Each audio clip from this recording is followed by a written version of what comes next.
June 11th, 1940, 14:45 hours. Airspace above Valletta, Malta. Lieutenant Hans-Joachim Krause commanded a Ju-87 Stuka dive bomber returning from reconnaissance over Malta. His flight had photographed British defensive positions and verified that air defenses were minimal. Intelligence briefings confirmed Malta possessed virtually no fighter aircraft. Krause expected routine return flight with perhaps ineffective anti-aircraft fire, but no aerial opposition worth concern. His gunner spotted an aircraft climbing toward them. The aircraft's profile made no sense. Biplane configuration, open cockpit visible, fabric covering apparent on control surfaces. The configuration was identical to fighters from the previous war, obsolete designs that modern air forces had abandoned years earlier. Krause's initial reaction was amusement. The British were so desperate they'd pressed museum pieces into service. The biplane couldn't threaten modern dive bombers. Its speed was probably half what the Stuka could achieve. He maintained formation and prepared to outrun the antique fighter. The biplane accelerated with unexpected speed. At 400 meters range, it opened fire. Rounds struck Krause's aircraft along fuselage and wings. The biplane executed a turn so tight that Krause's Stuka couldn't follow without stalling. It completed its turn, positioned perfectly behind Krause's aircraft, where his rear gunner couldn't engage it. The second burst struck Krause's engine. Oil pressure dropped, temperature climbed, smoke appeared from the cowling. The biplane matched every evasive maneuver, maintaining firing position with precision suggesting experienced pilot. A third burst damaged the Stuka's tail assembly. Krause ordered emergency landing as his aircraft lost altitude and controllability. The Stuka ditched in the Mediterranean, 5 kilometers from Malta. Italian patrol boat rescued the crew hours later. During debriefing, Krause filed report documenting encounter with British biplane fighter, emphasizing unexpected maneuverability and pilot's tactical skill. He recommended German forces not assume obsolete British aircraft were ineffective simply because they appeared primitive. The report was one of several documenting German pilots' surprise at encountering apparently obsolete aircraft that performed far more effectively than appearance suggested. The Luftwaffe had stopped laughing at Malta's museum pieces, the island that had to hold. Malta's strategic significance exceeded what its small size might suggest. The island sat astride Axis supply routes from Italy to North Africa, positioned perfectly to interdict convoys supplying Rommel's Africa Corps. British forces operating from Malta, submarines, aircraft and surface raiders, sank substantial portions of supplies Germany and Italy attempted to transport to North Africa. Those lost supplies directly affected Rommel's operational capabilities, limiting his offensives and forcing him to husband resources that should have been adequate for sustained operations. German strategic planning recognized that neutralizing Malta would substantially improve Axis logistics in North Africa. If Malta could be captured or suppressed sufficiently that British forces couldn't operate from it effectively, then Axis convoys could transit to North Africa with acceptable loss rates. This would provide Rommel with supplies needed for decisive operations against British forces in Egypt. The strategic logic was sound. Malta represented vulnerability in British Mediterranean position that could be exploited if sufficient resources were committed. Italian and German air forces began sustained bombing campaign against Malta in mid-1940, targeting airfields, defensive positions, and port facilities. The campaign's intensity varied based on operational priorities elsewhere, but pressure remained continuous through 1940-1942. Axis air forces committed substantial resources, hundreds of aircraft, thousands of sorties, extensive ordnance expenditure to degrading Malta's defensive capabilities to the point where the island couldn't effectively threaten Axis logistics. British air defense of Malta faced severe challenges from the campaign's beginning. The island's geographic isolation made reinforcement difficult. Aircraft had to be flown from distant bases or transported by carrier, both methods involving substantial risk given Axis air and naval superiority in the central Mediterranean. Spare parts, ammunition, and fuel had to be shipped through convoy routes that Axis forces attacked aggressively. The defenders operated with resource constraints that tested ingenuity and determination beyond what normal military operations demanded. The gladiators that shouldn't have mattered. The Gloster Gladiator biplane fighter represented British aircraft design from the mid-1930s, the final generation of biplane fighters before monoplane designs rendered them obsolete. By 1940, the RAF had withdrawn Gladiators from frontline service in favor of Hurricanes and Spitfires. The aircraft's performance characteristics, maximum speed, around 400 kilometers per hour, fabric-covered airframe, open cockpit, marked it as pre-modern relic in an era when enclosed cockpits, metal construction, and speeds approaching 600 kilometers per hour were becoming standard. Malta's Gladiators arrived almost by accident. Several aircraft had been shipped to the island as naval equipment. The Gladiator had seen limited service with Fleet Air Arm aboard carriers. When Malta's air defense crisis developed in early 1940, RAF personnel discovered several Gladiator airframes in crates that had been stored without anyone planning to assemble them for operational use.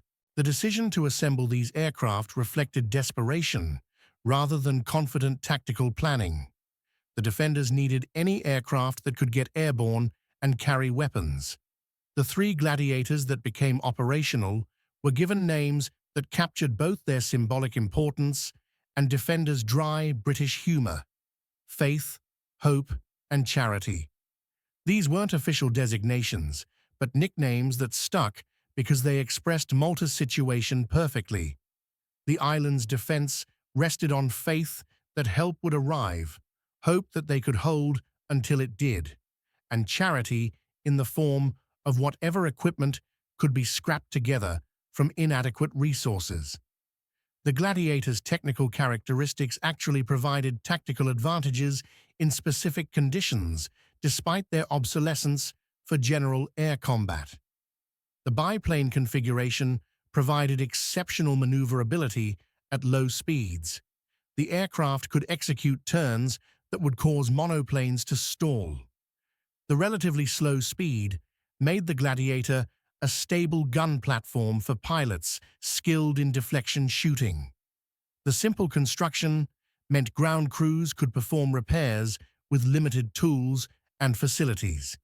These advantages were marginal in theoretical air combat against modern fighters, but they proved decisive in actual combat conditions Malta's defenders encountered. The combat that defied expectations. The Gladiators' first combat sorties occurred during Italian air raids in mid-1940. Italian bomber formations approached Malta escorted by fighters, expecting minimal aerial opposition beyond anti-aircraft fire.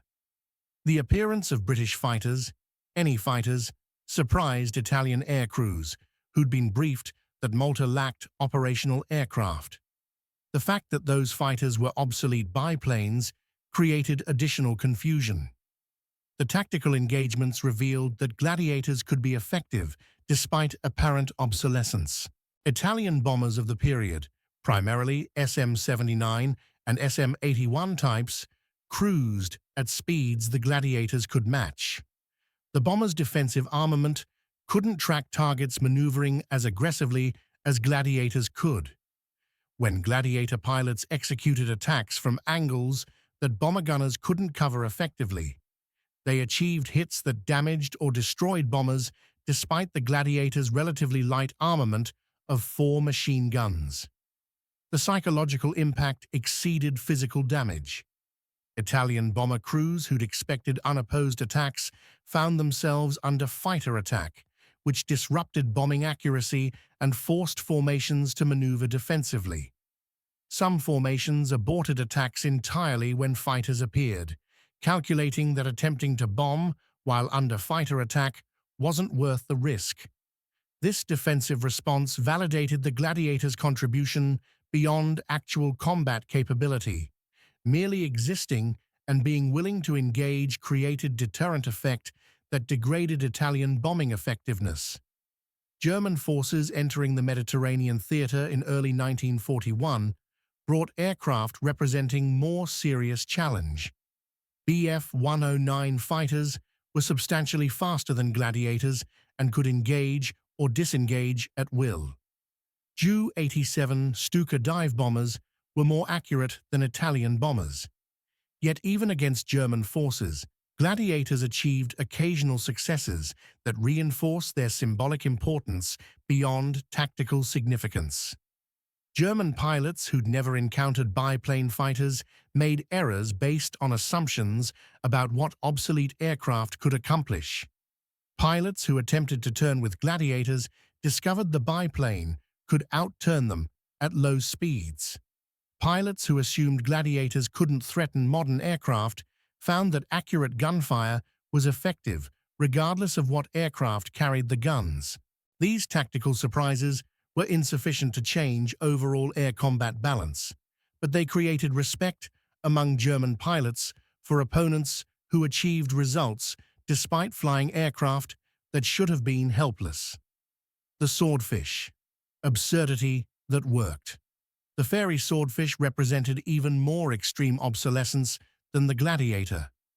Designed in the early 1930s as carrier-based torpedo bomber, the Swordfish featured biplane configuration, open cockpit, fabric covering over most airframe surfaces, and maximum speed barely exceeding 200 kilometers per hour. By 1940 standards, the aircraft was laughably primitive. Yet the Swordfish would serve throughout the war in roles where its apparent obsolescence actually provided operational advantages. Malta-based Swordfish conducted anti-shipping operations against Axis convoys transiting between Italy and North Africa.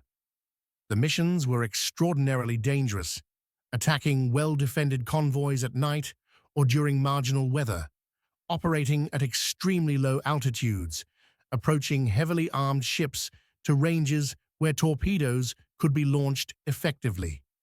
The Swordfish's slow speed and fabric construction seemed to guarantee catastrophic casualties. Instead, the Swordfish proved remarkably effective. The slow speed that made the aircraft vulnerable to fighters became advantage during night operations. Italian and German night fighters couldn't slow down enough to match Swordfish speeds without stalling, which made interception difficult. The fabric construction meant many hits from defensive fire would pass through without causing catastrophic damage. The stable flight characteristics allowed accurate torpedo delivery at night in conditions where faster aircraft would struggle. The anti-shipping campaign achieved strategic effects disproportionate to resources invested. Multiple Axis convoy ships were sunk or damaged by Swordfish attacks, reducing supplies reaching Rommel's forces. The psychological effect was substantial.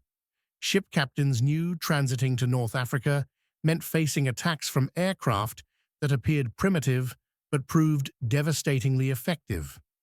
German and Italian technical intelligence examined captured Swordfish and struggled to understand how such primitive aircraft could be operationally effective.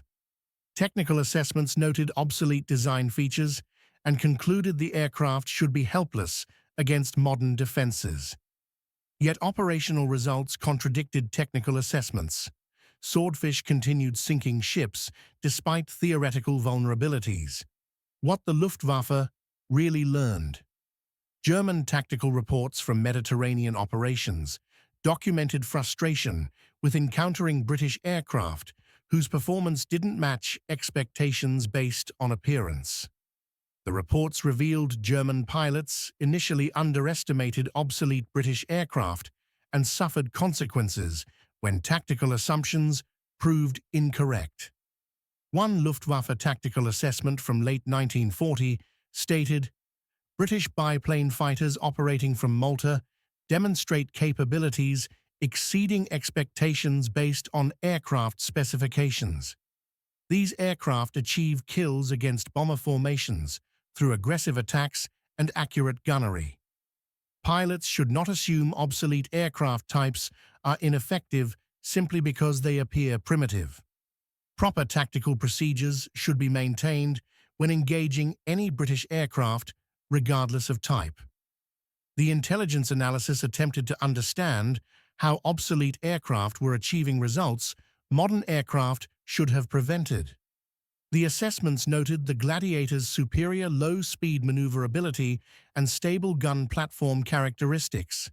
They documented the Swordfish's effectiveness during night operations when its slow speed became advantage rather than liability. They acknowledged that pilot quality appeared exceptional and that British tactics exploited aircraft strengths while minimizing exposure to situations where technical disadvantages would be decisive. The strategic implication was that suppressing Malta's air defense would require greater effort than initial planning assumed. Even with obsolete aircraft, defenders could maintain sufficient capability to threaten Axis operations and justify continued resource investment in air defense. German forces couldn't simply assume technical superiority would allow them to operate over Malta without losses. The legacy of faith, hope, and charity. The Gladiators' most significant contribution to Malta's defense was arguably psychological and symbolic rather than purely military. The three aircraft became emblems of British determination to resist despite overwhelming material disadvantages. The names faith, hope, and charity resonated with both defenders and British public as perfect expression of situation. Malta held because its defenders refused to abandon faith that relief would come, hope that they could hold until it did, and charity in accepting whatever inadequate resources Britain could provide. The propaganda value was substantial, but reflected genuine reality rather than manufactured morale-boosting fiction. The Gladiators actually did defend Malta with obsolete aircraft against modern enemy forces. The pilots actually did achieve victories despite flying museum pieces. The ground crews actually did keep aircraft flying through improvisation and determination when proper maintenance was impossible. The eventual arrival of modern fighters, Hurricanes, and eventually Spitfires didn't diminish the Gladiators' legend because by that point they'd already accomplished their mission. They'd kept Malta's air defense alive during critical months when the island had virtually nothing else. They'd proven resistance was possible even with inadequate resources.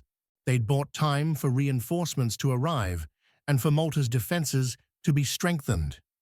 Malta's successful defense through 1940–1942 had strategic consequences extending far beyond the Mediterranean theater. The island remained operational as base for anti-shipping strikes and reconnaissance missions that degraded Axis logistics to North Africa. This contributed directly to Rommel's defeat at El Alamein by ensuring he never received supplies needed for sustained offensive operations. The Gladiators and Swordfish contributed to this strategic success despite their limited numbers and obvious technical obsolescence. Their presence during the critical early period ensured Malta maintained air defense capability when complete absence of fighters might have allowed Axis forces to achieve air superiority that would have made the island untenable. Lieutenant Hans Joachim Krauss, shot down by that Gladiator in June 1940, survived the war and was interviewed in 1973 about his Mediterranean service. His assessment remained consistent with his immediate combat experience. "I underestimated the British biplane because it looked obsolete. That was a mistake. The pilot was skilled, and the aircraft was more maneuverable than my Stuka. I learned that what aircraft looks like matters less than how well the pilot uses its capabilities.